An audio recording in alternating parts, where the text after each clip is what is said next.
ಬೆಂಗಳೂರಲ್ಲೇ ಹುಟ್ಟಿ ಬೆಳೆದವ್ರಿಗೆ ಹೇಗೋ ಗೊತ್ತಿಲ್ಲ, ನನ್ನಂಥ ಹೊರ ಊರಿಂದ ವಲಸೆ ಬಂದವ್ರಿಗೆ ಊರಿಂದ ವಾಪಸ್ ಬೆಂಗಳೂರಿಗೆ ಹೊರಡಬೇಕಾದ್ರೆ ಒಂಥರ ಬೇಜಾರಾಗುತ್ತೆ, ಎದೆ ಭಾರ ಆಗುತ್ತೆ, ಕಣ್ಣಲ್ಲಿ ನೀರು ತುಂಬುತ್ತೆ. ನನಗೆ ವಯಸ್ಸು 43 ಆದರೂ ನಾನು ಇವತ್ತಿಗೂ ಹಿಂಗೆ ಇರೋದು. Sometimes emotional, many times emotional fool. ಇದೇನಯ್ಯ ಕತೆ ಟೈಟಲ್ ರಾಮ ಲಕ್ಷ್ಮಣ ಅಂತಿಟ್ಟು ಇವನೇನೋ ಎದೆ ಭಾರ, ಕಣ್ಣೀರು, ಎಮೋಷ್ನಲ್ ಫೂಲ್ ಅಂತೆಲ್ಲ ಕಣ್ಣೀರಿನ ಕತೆ ಹೇಳೋಕ್ಕೆ ಶುರು ಮಾಡ್ತಾ ಅಂತ ತಿಳ್ಕೊಬೇಡಿ. ಬರ್ತೀನಿ, ಅಲ್ಲಿಗೆ ಬರ್ತಾಯಿದ್ದೀನಿ.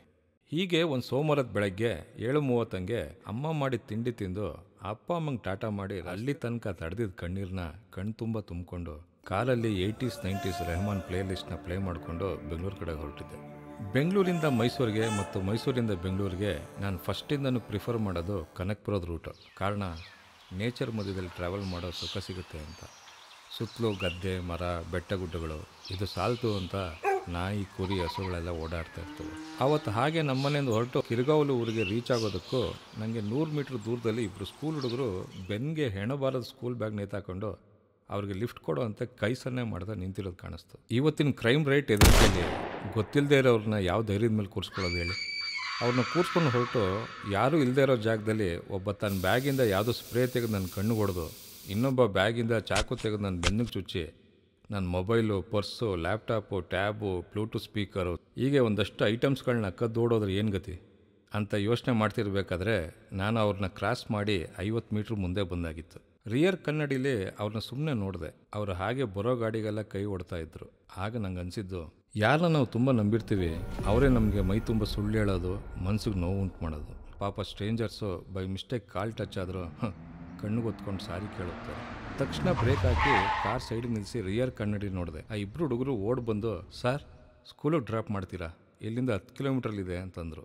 ನನ್ನನ್ನು ಅಣ್ಣ ಅಂತ ಕರಿತಿ ಸ್ಕೂಲ್ ಹುಡುಗರು ಈಗ ಸಾರ್ ಅಂತ ಕರೆಯೋಷ್ಟು ವಯಸ್ಸಾಗೋಯ್ತಾ ಅಂತ ಕನ್ನಡಿಲಿ ಒಂದು ಸಲ ಮುಖ ನೋಡಿಕೊಂಡು ಅವ್ರಿಗೆ ಬನ್ನಿ ಕೂತ್ಕೊಳ್ಳಿ ಅಂತ ಸನ್ನೆ ಮಾಡಿದೆ. ಕಾರ್ ಮುಂದೆ ಸಾಕ್ತು. ಸಾಂಗ್ ಪಾಡಿಗೆ ಸಾಂಗ್ ಪ್ಲೇ ಆಗ್ತಾಯಿತ್ತು. ನನ್ನ ಪಕ್ಕ ಕೂತಿದ್ದ ಹುಡುಗ ತನ್ನ ಹೆಣಬಾರದ ಬ್ಯಾಗ್ನ ತನ್ನ ತೊಡೆ ಮೇಲೆ ಇಟ್ಕೊಂಡು ಗಂಭೀರವಾಗಿ ರಸ್ತೆನೇ ನೋಡ್ತಿದ್ದ. ನಾನು ಮುಂದಿನ ರಸ್ತೆ ಜೊತೆಗೆ ಆಗಾಗ ರಿಯರ್ ಕನ್ನಡಿಲಿ ಹಿಂದೆ ಕೂತಿದ್ದನ್ನ ನೋಡ್ತಿದ್ದೆ. ಕಾರಣ ಅವನೇನಾದರೂ ಸೀಟಿನ ಮೇಲೆ ಹರಡಿದ್ದ ಐಟಮ್ಸ್ನೇನಾದರೂ ತನ್ನ ಬ್ಯಾಗ್ನೊಳಗಡೆ ಹಾಕೋತಾ ಇದ್ದಾನ ಅಂತ ಆತಂಕ. ಹೀಗೆ ಸುಮಾರು 3 ಕಿಲೋಮೀಟ್ರ್ ಸಾಗಿದ ನಂತರ ಮ್ಯೂಸಿಕ್ ಆಫ್ ಮಾಡಿ ಪಕ್ಕದಲ್ಲಿ ಕೂತಿದ್ದವನ ಹೆಸರು ಕೇಳಿದೆ. ರಾಮ ಅಂದ.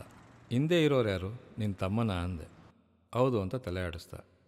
ನಾನು ರಿಯರ್ ಕನ್ನಡಿಲಿ ಹಿಂದೆ ಇರೋನ್ನ ನೋಡಿ ತಮಾಷೆಗೆ, ನೀನು ಲಕ್ಷ್ಮಣನ ಅಂದೆ.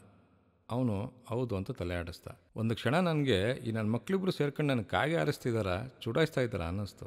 ಆಮೇಲೆ ಅವರಿಬ್ಬರನ್ನ ಸೂಕ್ಷ್ಮವಾಗಿ ನೋಡಿದ ಮೇಲೆ ಗೊತ್ತಾಗಿದ್ದು ಅವರಿಬ್ಬರು ಅವಳಿ ಜವಳಿ ಅಂತ.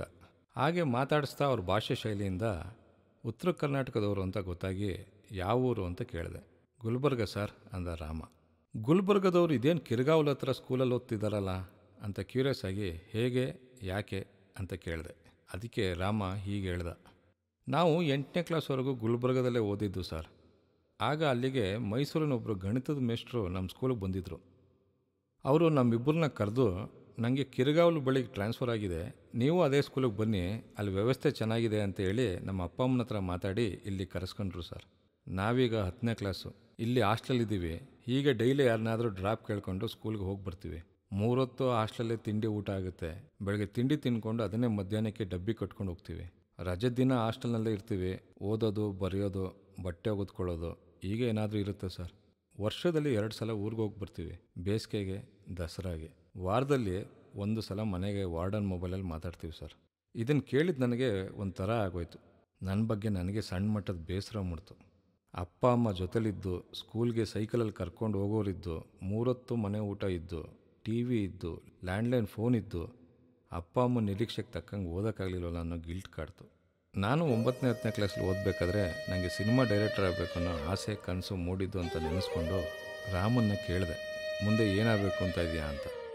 ಅವನು ಸಣ್ಣಗೆ ನಕ್ಕು ಯಾಕೋ ಮುಜುಗರ ಪಟ್ಕೊಂಡ. ನಾನು ಅದಕ್ಕೆ ಪರವಾಗಿಲ್ಲ ಹೇಳೋ, ಅದರಲ್ಲೇನಿದೆ, ನಾನು ನಿನ್ನ ವಯಸ್ಸು ದಾಟ್ಕೊಂಡು ಬಂದಿರೋನೆ ಅಂತ ಕ್ಲೀಶೆ ಲೈನ್ ಸೇರಿಸ್ದೆ. ಸೈನಿಕ ಸರ್ ಅಂದ ರಾಮ. ನಾನು ಏನೋ ಅಂದೆ. ಸೈನಿಕ ಆಗಿ ದೇಶ ಕಾಯಬೇಕು ಅಂತ ಇದ್ದೀನಿ ಸರ್ ಅಂದ. ನಾನು ರಿಯರ್ ಕನ್ನಡಿಲಿ ಲಕ್ಷ್ಮಣನ ನೋಡಿದೆ. ನಾನು ಅಷ್ಟೇ ಸರ್ ಅಂದ. ಶಬಾಷ್ ಕಣ್ರೋ, ಒಳ್ಳೆಯದಾಗಲಿ, ನಮ್ಮಪ್ಪನೂ ಸೈನಿಕ ಆಗಿದ್ರು ಅಂತ ಹೇಳೋ ಅಷ್ಟರಲ್ಲಿ ಅವ್ರ ಸ್ಕೂಲ್ ಬಂದಿತ್ತು. ನಾನು ಏನು ನಿಮ್ಮ ತಂದೆ ತಾಯಿ ಹೆಸರು, ಏನು ಮಾಡ್ತಾರೆ ಇಬ್ಬರು ಅಂತ ಕೇಳಿದೆ. ಅದಕ್ಕೆ ರಾಮ, ಅಪ್ಪ ಸಿದ್ದಣ್ಣ, ಅಮ್ಮ ರೇಣುಕಾಬಾಯಿ ಅಂತ ಸರ್, ಅಪ್ಪ ರೈತ ಸರ್, ಅಮ್ಮ ಮನೇಲಿರ್ತಾರೆ ಸರ್ ಅಂತ ಹೇಳಿ ಕೆಳಗಿಳಿದು ಅವರನ್ನು ಡ್ರಾಪ್ ಮಾಡಿದ್ದಕ್ಕೆ ಥ್ಯಾಂಕ್ಸ್ ಹೇಳಿ ಸ್ಕೂಲ್ ಕಡೆಗೆ ತನ್ನ ತಮ್ಮ ಲಕ್ಷ್ಮಣನ ಜೊತೆ ನಡ್ಕೊಂಡು ಹೋದ. ನನ್ನ ಕಾರ್ ಅಲ್ಲಿಂದ ಮುಂದೆ ಸಾಕ್ತು. ರೆಹಮಾನ್ ಮತ್ತೆ ಬಂದರು. ರಿಯರ್ ಕನ್ನಡಿಲಿ ನಾನು ಹಿಂದೆ ಇಟ್ಟಿದ್ದು ಎಲ್ಲ ಐಟಮ್ಸ್ ಇದೆಯಾ ಅಂತ ಚೆಕ್ ಮಾಡಬೇಕು ಅಂತ ಎಷ್ಟೇ ಅನಿಸಿದ್ರೋ ಅದ್ಯಾಕೋ ಆ ಕೆಲಸ ಮಾಡೋ ಧೈರ್ಯ ಬರಲಿಲ್ಲ. ಡ್ರೈವ್ ಮಾಡ್ತಾ ನನಗನ್ಸಿದ್ದು, ಹೀಗೆ ಒಮ್ಮೊಮ್ಮೆ ಯಾರನ್ನಾದರೂ ಡ್ರಾಪ್ ಮಾಡೋದ್ರಲ್ಲಿ ತಪ್ಪೇನಿಲ್ಲ. ಅವ್ರ ಬ್ಯಾಗಲ್ಲಿ ಪೆಪ್ಪರ್ ಸ್ಪ್ರೇ, ಚಾಕು ಇಲ್ಲದೆ ಈ ರೀತಿ ಜೀವನದ ಬೇರೆ ಆಯಾಮದ ಕತೆ ಸಿಗ್ಬೋದು. ಅದು ನಮ್ಮ ಬಗ್ಗೆ ನಮಗೆ ಗಂಭೀರವಾಗಿ ಯೋಚನೆ ಮಾಡೋ ಥರ ಮಾಡ್ಬೋದು. ಅದರಿಂದ ನಾವು ಸ್ವಲ್ಪ ಆದರೂ ಬದಲಾಗ್ಬೋದು, ಯಾರಿಗೆ ಗೊತ್ತು ಅಲ್ವಾ?